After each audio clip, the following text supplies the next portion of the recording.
Hola, el día de hoy les vengo a hablar un poco sobre la lengua española desde la segunda mitad del siglo XV hasta la época de la conquista. En primer lugar, hablaré sobre el contexto histórico y luego daré paso a la parte lingüística. Entonces, empecemos. En el año de 1478, la mayoría de judíos fueron expulsados de España por los reyes católicos por no convertirse al catolicismo. Como bien saben, los judíos siempre han sido un pueblo errante y han estado por todo lado. Entonces, ¿qué pasó después de esto? Los judíos se ubicaron en el Imperio Turco, donde fundaron núcleos que se enriquecieron con el comercio. Otros se fueron al norte de África, Marruecos, Portugal y Oriente. Ellos conservan fuertemente sus creencias tradicionales. Los sefardíes son los judíos que quedaron en la península ibérica. Tenían particularidades al carácter restringido de su comunidad. Es decir, los reyes de la corona católica dijeron: en nuestro territorio te conviertes a nuestra religión y si no, quedas expulsado. Entonces, volvamos a la historia de los reyes. Isabel y Fernando tuvieron una hija, Juana. Más tarde ella se casa con Felipe el Hermoso. Como su nombre indica, era muy apuesto. Felipe el Hermoso e Isabel I promueven el plan de ir a Indias para explorar nuevos territorios. En el año de 1492, Cristóbal Colón descubre América, pero ellos pensaron que era India, igualito. Entonces llegan y ¡vaya sorpresa! Habían muchas cosas allí, hasta pobladores. Encontraron muchas maravillas: oro, plata, plantas, fauna y una cultura desconocida. Pero este territorio les pertenecía porque ellos lo encontraron primero, así que empezaron a inculcar sus costumbres, su idioma y su religión a las personas que ya vivían en este territorio. Incluso llegaron a esclavizar a los indígenas que estaban aquí. Y pues que empiece la conquista, hombre. Varios pueblos americanos intentaron oponerse a la ocupación de los europeos. Pero a pesar de esto, de encontrarse en desventaja desde el punto de vista bélico, ya que las armas y técnicas de guerra españolas eran más avanzadas respecto a las indígenas. Los europeos conocían la fundición, la pólvora y contaban con caballos y vehículos de guerra. Estaban completamente en desventaja. Las enfermedades que los europeos llevaron a América, para las cuales los indígenas carecían de defensas, cobraron miles y miles de vidas y fueron factor que debilitó las sociedades americanas, que en medio de la guerra tuvieron que enfrentarse también con el desastre epidemiológico. Dejaré un dato curioso por aquí. Hallaron 600 cartas de españoles instalados en Indias, los cuales querían llevar a sus esposas y a sus parientes. Fue un hallazgo espléndido. Juana la Loca y Felipe el Hermoso tuvieron un hijo llamado Carlos V y I, pero pues un momento, ¿por qué V y I? Porque él era heredero de tierras en España y en Hungría. Carlos V en España y en Hungría Carlos I. Él sigue los pasos de su abuelo y se casa con Isabel de Portugal y tienen a Felipe II. Fernando de Aragón muere, queda Felipe II. El reinado de Felipe II fue a partir del año de 1556 y se caracterizó por la exploración global y la expansión territorial a través de los océanos Atlántico y Pacífico. Recuerden a este personaje, es muy importante en esta historia y su impacto en la lengua española. Ahora vamos con la parte lingüística. Felipe V, este personaje fue muy importante dado que creó la Real Academia Española, nada más ni nada menos que la RAE. El español lo hizo obligatorio en la enseñanza pública, en la vida jurídica y administrativa. Entonces, el catalán se sigue debilitando durante el siglo XVIII y parte del siglo XIX. Solo se utilizaba en conversaciones familiares, pero en el romanticismo resurgió apoyado de factores económicos y políticos. Algunos representantes son Víctor Balaguer, quien era un escritor, periodista y político español, y era una de las figuras principales del romanticismo. Este se autodenominaba el trovador de Montserrat. Gracias a la literatura se refleja cierta vitalidad de la expresión española y su expresión correcta. Sin embargo, nace el vulgarismo. Muchos vulgarismos se extienden por la mayoría de las regiones de lengua española. Estos cambios o vulgarismos son que las vocales en hiato pasan a formar diptongos, creándose cambios como por ejemplo acordeón en acordeón, real en rial, toalla en tualla. En el siglo XV se presentan casos de sinéresis. Pero, ¿qué es sinéresis? La sinéresis es que en una misma sílaba van dos vocales donde deberían ir en dos sílabas diferentes, pero se pronuncia como una. Ultracorrecciones. ¿Qué es la ultracorrección? Es donde se utiliza una forma para adaptarla pensando que es el correcto, pero no lo es. Un ejemplo claro es bacalao y bacalado. Luego, la dicción es la articulación de los sonidos al hablar. La dicción vulgar suprime la D, haciendo que se fusionen las vocales iguales. Por ejemplo, colorada en colorá, nada en na, todo en to. Hay formación de diptongos como pedazo en pedazo, todavía en todavía, y hay elisión. La elisión es la pérdida de un sonido o conjunto de sonidos, como por ejemplo Madrid en Madrid, salud en salud, verdad en verdad. Luego va la omisión de la G, como en aguja, y la pronunciación hue de huevo se reforzaba con una G, como en huevo. Desaparece la D en la preposición de, por ejemplo, como casa de campo, como casa de campo. El subjuntivo aiga y vaiga aparecen. La S es la desinencia de la persona tú y se contagia al perfecto y queda como hiciste o dijiste, por ejemplo. Supresión de sílabas como en bici, poli, cole. Algunas características del español son KL, FL, GL y PL pasan a R, como por ejemplo prato, frauta, gloria, diablo.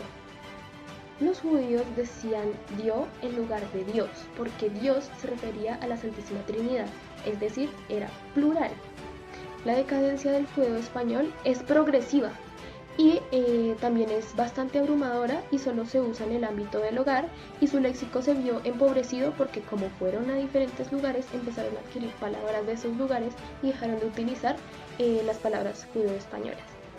Durante la famosa conquista, esta lengua fue insertada en este nuevo continente. A ver, pero el continente americano no estaba solo. Estaban los indígenas. Los indígenas cuando aprendieron la lengua española o conservaron sus idiomas originarios con progresiva infiltración de hispanismo. Habían muchas lenguas en el territorio donde llegaron los españoles, como el náhuatl, el quechua, entre otros. Pero entonces, ¿qué pasa? Empieza el bilingüismo. En algunos territorios este fenómeno se empieza a ver, se empieza a pasar elementos fonéticos, morfosintácticos o léxicos de una lengua a otra, y ahí es donde se crean las lenguas híbridas. Al sur de México, Guatemala, Honduras, El Salvador, Colombia, Perú, las sierras y altiplanos de los Andes, las selvas del Orinoco, Amazonas, Paraguay, Argentina, Chile, siguen siendo zonas bilingües. Pero aún así han desaparecido muchas lenguas indígenas porque las personas de estas tribus van muriendo y las lenguas más reconocidas hacen que los nuevos miembros olviden su lengua y la reemplacen por estas grandes lenguas que tenemos hoy en día: inglés, español, francés, etc. Cuando llegaron los españoles a América, los órganos de poder ejercían presión para que los indígenas aprendieran el castellano, pero las lenguas indígenas se conservaron por la política lingüística de la Iglesia para la evangelización, y estas dos ideas entraron en conflicto. Pero Felipe II, en el año 1500, dijo que se establecieran cátedras de lengua española, y la regla también iba para los sacerdotes, para absolutamente todos. En 1596 se decreta que todos deben valerse sí o sí del castellano, y esto lo decretó el virrey de Perú. Pero los misioneros ayudaron con la extensión de lenguas indígenas y así las mantuvieron por un buen tiempo. En el siglo XVI, los españoles desde México fueron y se establecieron en Yucatán y América Central, y ahí es donde se llevaron palabras náhuatl y favorecieron pues la propagación de esta lengua. Entonces, vamos a empezar con los aspectos lingüísticos. Palabras donde DR cambia a GR, como piedra pasa a piedra y vidrio pasa a vigrio. El sufijo eca, eco, proviene del náhuatl para formar gentilicios. Por ejemplo, azteca, guatemalteco, eca, eco. Ahora les voy a dar algunos ejemplos de unas palabras que aportaron al español, palabras que son directamente indígenas. Entonces, palabras dañas: canoa, cacique, maíz. Palabras del Caribe: caimán, caníbal, loro, piragua, butaca. Palabras del náhuatl: aguacate, cacao, chocolate. Y palabras del quechua: alpaca, vicuña, cóndor, papa, carpa. Como se dan cuenta, estas palabras normalmente se utilizan porque estos objetos estaban en su territorio. Por ejemplo, el quechua es de Perú y alpaca o vicuña, estos animalitos residen muchísimo en estos lugares. Listo. Luego vamos a los elementos negroafricanos y criollos. Entonces, el léxico africano comprende nombres de plantas y frutas, como por ejemplo guarapo o funche. También hay palabras que son instrumentos musicales, por ejemplo el bongo y la conga. Hay una lengua criolla de la población negra de las Antillas que es denominada papiamiento. Combina el portugués, el holandés y el español y lenguas africanas. Su nombre deriva de papear, que es parlotear o charlar. Vamos con los andalucismos. Mientras que el judeo español fue suprimido, el español de América crecía más y más porque no perdió contacto con la metrópoli. Entonces, comencemos con estos cambios. Hay palabras como amarrar, el mismo y panteón que pertenecen a los andalucismos. La B y la V ya se confunden, algo que se ve muy marcado actualmente. No decimos vaca, decimos vaca y no cambia su sentido, ya no hay distinción entre estos dos.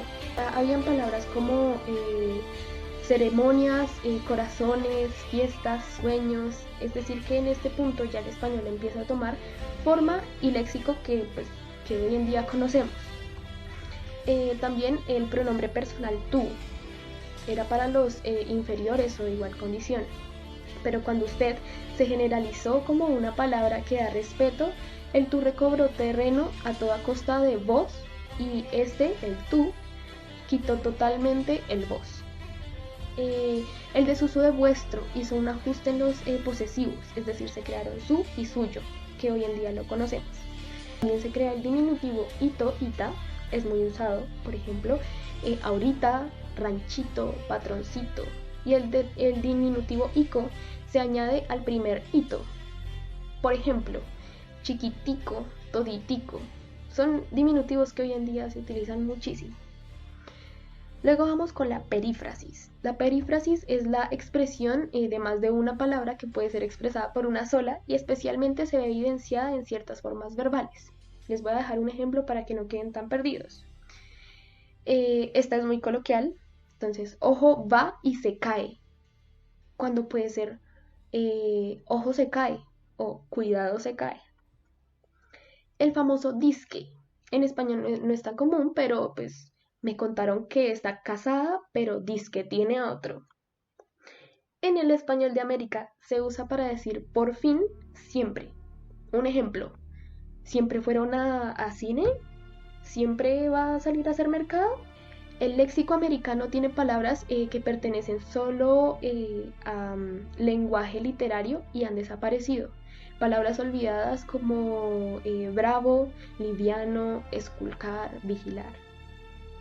La contribución canaria, sobre todo en los países del Caribe, por ejemplo, Bahamas, México, Colombia, Honduras, El Salvador, Guatemala, entre otros 19 países caribeños, palabras como atacar, inculto, mordida.